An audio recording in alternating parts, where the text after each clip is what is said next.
sangat tahu. Ia pun menambahkan sedikit garam pada luka itu. Yang Tuhan tanyakan tadi adalah mengapa Tuhan kami tidak disalib. Jawabannya sederhana. Apakah Tuhan memiliki pertanyaan lain?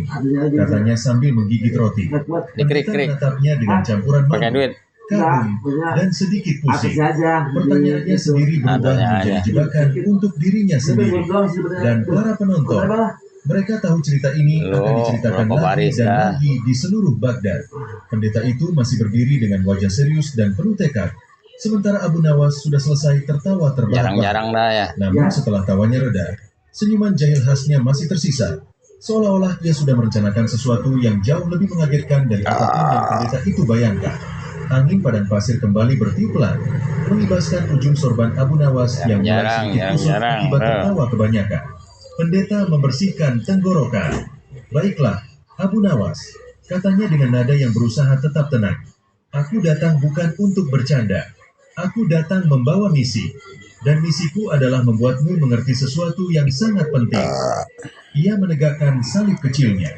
Abu Nawas mengangguk sambil menaikkan alis lucunya, seolah mengatakan, baik, mari kita lihat kemana arah drama ini. Aku ingin tahu, lanjut sang pendeta, mengapa engkau seolah-olah mengejek ketika aku menjelaskan bahwa Tuhan kami mengalami penyaliban. Ia menatap Abu Nawas dengan sorot mata yang tajam, penuh tanya, penuh kesungguhan. Abu Nawas menggaruk kepalanya perlahan, pura-pura kebingungan. Aku mengejek? Tidak, aku tidak mengejek, katanya sambil memutar bola matanya ke atas, seperti sedang mencari alasan yang paling kreatif yang bisa muncul lebih cepat daripada unta berlari. Aku hanya, terkejut. Iya, itu, terkejut. Dan ia kembali terkikik kecil, jelas belum benar-benar selesai menertawakan hal itu. Pendeta menghela napas panjang. Kenapa kau terkejut? Abu Nawas memandang pendeta itu lama, seperti seorang ilmuwan yang sedang meneliti fenomena aneh yang tak bisa dijelaskan. Lalu ia berkata pelan tapi jelas, karena aku sama sekali tidak menyangka bahwa engkau membawa berita yang begitu menyedihkan untuk Tuhanmu sendiri. Pendeta mengerutkan kening. Apa maksudmu, Abu Nawas? Abu Nawas mengangkat satu jari, seolah memulai ceramah penting. Wahai pendeta, izinkan aku bertanya sesuatu. Ini pertanyaan sederhana, tapi jangan marah. Udah dikrik begini. Mengejek, melainkan untuk memahami. Pendeta bersedekap, bersiap dengan wajah tegar. Baik, bertanyalah. Abu Nawas mendekat sedikit, mencondongkan tubuhnya sambil menahan tawa. Begini, jika Tuhanmu disalib, lalu siapa yang menjalankan langit selama itu? Pendeta langsung terdiam. Ia membuka mulut, hendak menjawab, tapi tak ada suara yang keluar. Abu Nawas melanjutkan sebelum pendeta itu sempat mengambil napas untuk mencari jawaban lain. Dan jika Tuhanmu ditangkap manusia, diborgol manusia, dipukul manusia, apakah itu berarti manusia lebih kuat dari Tuhanmu? Wah, kalau begitu aku sungguh kagum sekali dengan manusia jenis itu. Ia meletakkan tangan di dada dan berpura-pura menyembah ke arah matahari.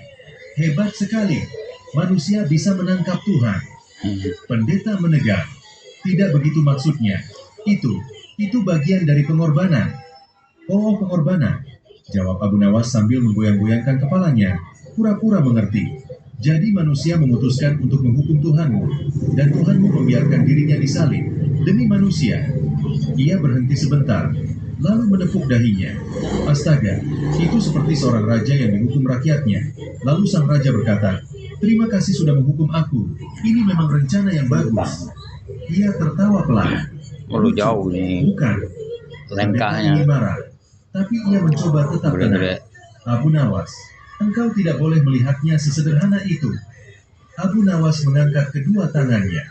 Baik, mari kita buat lebih rumit. Aku siap. Ia berdiri dengan gaya pahlawan, membiarkan angin padang pasir mengibaskan jubahnya. Pendeta mendekat. Tuhan kami berkorban untuk menebus dosa manusia. Namanya adalah bentuk kasih. Langkah 1000 jauh-jauh. Tampak berpikir serius. Lalu ia berkata, baik, tapi aku ingin memastikan satu hal. Baik, jauh-jauh ini jarak. Ia duduk kembali dan mengisyaratkan pendeta untuk duduk juga. Pendeta awalnya ragu, tapi akhirnya duduk di depan Abu Nawas. Salib kecil itu masih tergenggam erat. Abu Nawas menatapnya tajam, tapi penuh kejenakaan. Apakah benar Tuhanmu disalib oleh manusia? Ya, jawab pendeta. Apakah benar manusia yang memutuskan hukuman itu? Ya. Dan Tuhanmu tidak melawan? Tidak, karena itu bagian dari rencana besar. Abu Nawas mengangguk pelan, lalu memejamkan mata sebentar. Tiba-tiba ia menepuk tanah keras-keras. Wahai pendeta, kalau begitu, manusia yang menyalib Tuhanmu itu luar biasa sekali. Ia menatap pendeta itu penuh kekaguman palsu yang sangat dramatis. Mereka hebat, mereka sakti, mereka punya kekuatan lebih besar dari Tuhanmu.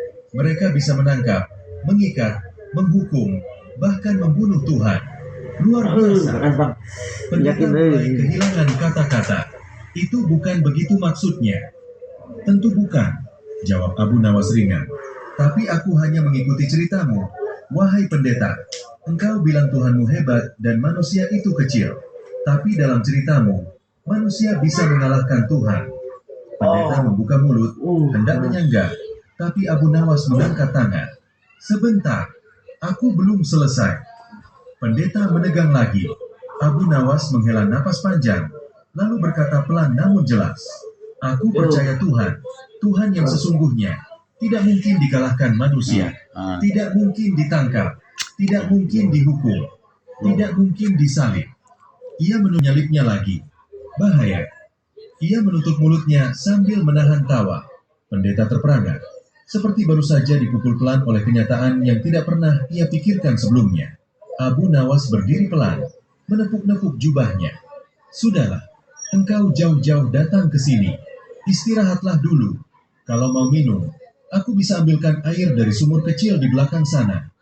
Pendeta tidak bergerak, hanya matanya yang berkedip pelan, menatap tanah. Abu Nawas tersenyum kecil. Hati-hati, wahai pendeta. Merenungi sesuatu bisa lebih berat daripada membawa salib. Pendeta menelan ludah. Padang pasir menjadi sunyi. Lalu Abu Nawas melangkah pergi pelan, sambil bersenyum kecil, meninggalkan pendeta yang terpaku antara bingung, marah, dan berpikir keras. Pendeta itu masih duduk di tempatnya. Salib kecil tergenggam kuat. Wajahnya seperti baru tertampar angin gurun yang membawa kabar buruk. Abu Nawas yang tadi meninggalkannya sambil bersiul kini kembali berjalan sambil membawa 2 kendi air. Nah, minum dulu, katanya sambil meletakkan salah satu kendi di depan pendeta. Kalau pikiranmu terlalu panas, bisa gosong nanti. Pendeta mengambil kendi itu dengan tangan bergetar. Aku sebenarnya datang untuk berdialog, Abu Nawas. Bukan untuk dibuat bingung begini. Abu Nawas duduk bersila, menepuk bahunya dengan ekspresi iba palsu. Tidak apa-apa, kebingungan adalah tanda bahwa pikiranmu masih hidup. Pendeta menghela napas. Aku tidak menyangka percakapan ini akan seperti ini. Begitulah hidup, jawab Abu Nawas dengan bijak-bijakan.